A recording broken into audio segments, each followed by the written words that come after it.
Hello दोस्तों, कैसे हैं आप? I welcome you to video session class of civil procedure code 1908। Today we are going to discuss about cause of action. चलिए शुरू करते हैं। The term cause of action is mentioned in CPC in various places. Cause of action is represented in the first time Order 2 Rule 2 of Civil Procedure Code and Order 7 Rule 1 as well as Section 20 of Civil Procedure Code is related to the cause of action. आइए जानते हैं cause of action. What is the need of cause of action and what is the meaning of cause of action and what is the important of cause of action. सबसे पहले समझते हैं what is cause of action. cause of action क्या है?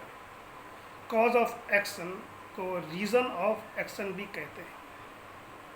cause of action, cause का मतलब कारण, action कार्यवाही, कार्यवाही करने का कारण, किसी वाद के लिए कार्यवाही करने का कारण.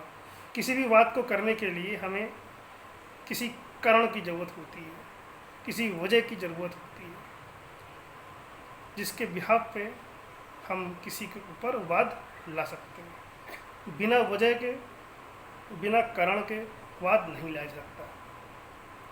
आइए समझते हैं.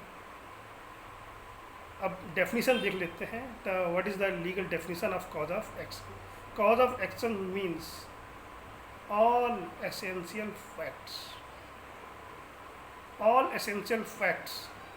that make up the grounds for filing a suit. Cause of action में सभी आवश्यक तथ्य शामिल हैं. किसी भी सूट को फाइल करने के लिए cause of action की ज़रूरत होती है. Suppose when any person infringe the right of any citizen, जब कोई व्यक्ति किसी नागरिक के अधिकारों का उल्लंघन कर देता है तो वह व्यक्ति जिसके अधिकारों का उल्लंघन हुआ है, इन्फ्रिंज द राइट हुए हैं, तो वो व्यक्ति डिफेंडेंट के अगेंस्ट सूट फाइल कर सकता है और इसी वाद के आधार पर वह सूट फाइल कर सकता है. तो आगे देखते हैं, एक और डेफिनेशन देख लेते हैं. Cause of action includes all essential facts or set of facts or allegations, any allegations on the basis of which plaintiff may file a suit against the defendant for obtaining the relief claimed. Cause of action में set of facts भी शामिल हैं. all essential facts और allegation, आरोप वगैरह भी शामिल होते हैं. इनके आधार पर ही प्लेंटिफ डिफेंडेंट के विरुद्ध सूट फाइल कर सकता है किसी भी उपचार को पाने के लिए. तो हमने जाना कि what is cause of action. अब आगे देखते हैं कि what is the need of cause of action. Cause of action की हमें ज़रूरत क्या है, क्यों ज़रूरत पड़ी हमें कॉज ऑफ एक्शन की. हम ऐसे भी कोई सूट फाइल कर सकते हैं. तो आइए समझते हैं what is the need of cause of action. Cause of action is the essential.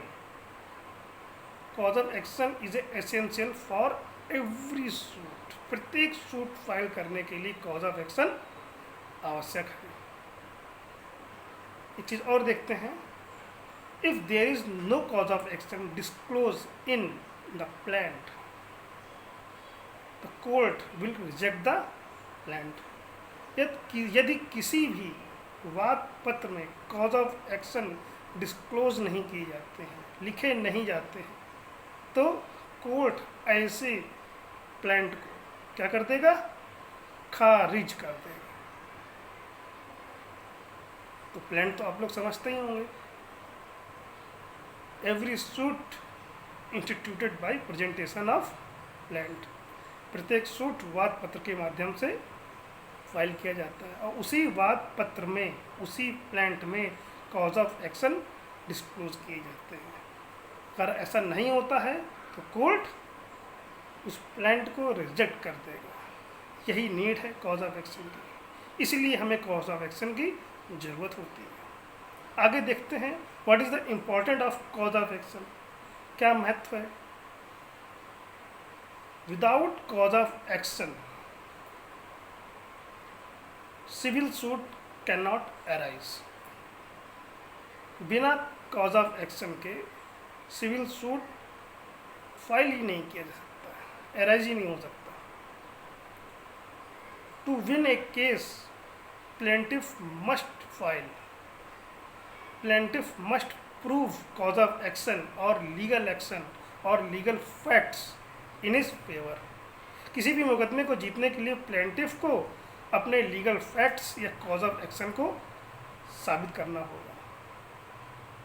तो दोस्तों, हमने जाना what is cause of action, इसकी क्या ज़रूरत है और इसका क्या इम्पोर्टेंस है। ओके दोस्तों, इस वीडियो के माध्यम से आपको थोड़ी सी भी जानकारी मिली तो मेरे चैनल को सब्सक्राइब करें और लाइक करें। Thank you.